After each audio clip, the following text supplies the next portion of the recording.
A false notion of manliness leads boys astray. True manliness is humane. It says, "We who are strong ought to bear the infirmities of the weak." Its work is to protect those who cannot defend themselves, to stand between the tyrant and the slave, the oppressor and his victim. It is identical in all times with the spirit of chivalry, which led the good knights to wander in search of robbers, giants, and tyrannical lords, those who oppressed the poor and robbed helpless women and orphans of their rights. There are no tyrant barons now, but the spirit of tyranny and cruelty is still to be found. The good knight today is he who provides help for the blind, the deaf and dumb, the insane, who defends animals from being cruelly treated, rescues little children from bad usage, and seeks to give working women their rights. He protects all these sufferers from that false manliness which is brutal to the weak. The true knights today are those who organize to prevent cruelty or to enforce laws against those who, for a little gain, make men drunkards. The giants and dragons today are those cruelties and brutalities which use their power to ill-treat those who are at their mercy. True manliness is tender and loving. False manliness, cold and hard, cynical and contemptuous. The bravest and most heroic souls are usually the most loving. Garibaldi, Kossuth, Mazzini, the heroes of our times. Luther, who never feared the face of man. Gustavus Adolphus and William of Orange are examples of this union of courage and tenderness. Bold as lions in the defense of the right, such men in their homes and their private life have a womanly gentleness. False manliness is unfeeling, with no kindly sympathies, rude and rough and overbearing. True manliness is temperate. It is moderate. It exercises self-control. It is capable of self-denial and renunciation. False manliness is self-willed and self-indulgent.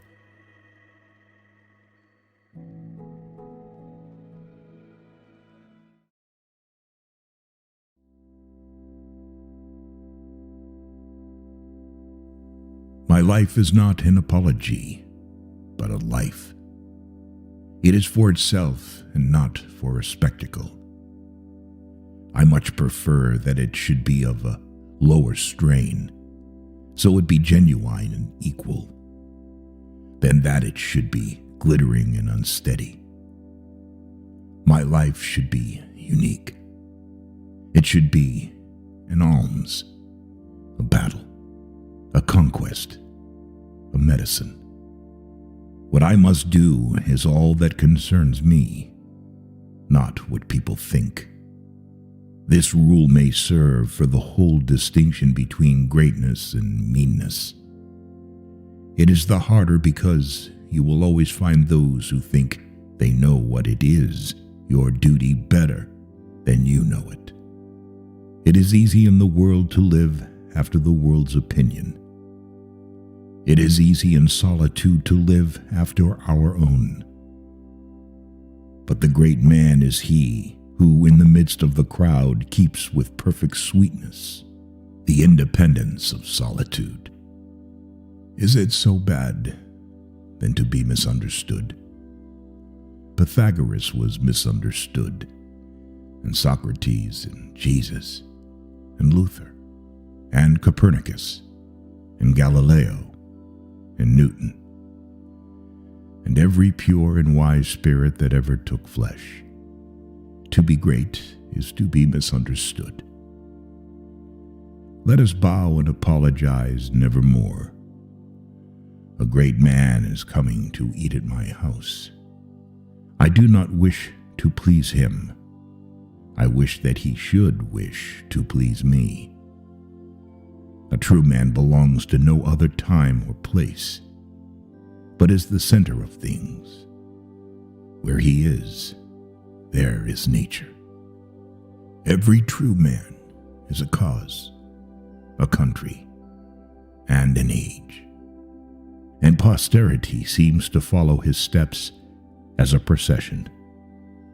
A man Caesar is born, and for ages after we have a Roman Empire, Christ is born, and millions of minds so grow and cleave to his genius that he is confounded with virtue and the possible of man.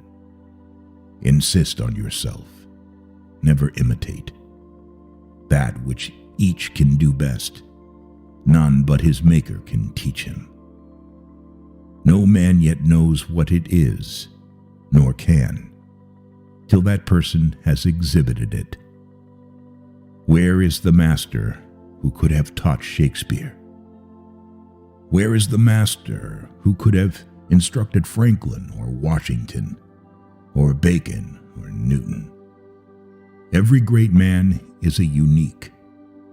Shakespeare will never be made by the study of Shakespeare. Do that which is assigned you, and you cannot hope too much or dare too much. Abide in the simple and noble regions of thy life.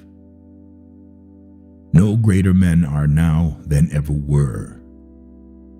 Phocion, Socrates, Anaxagoras, Diogenes are great men, but they leave no class. He who is really of their class will not be called by their name, but be wholly his own man, and in his turn the founder of a sect. The arts and inventions of each period are only its costume, and do not invigorate men.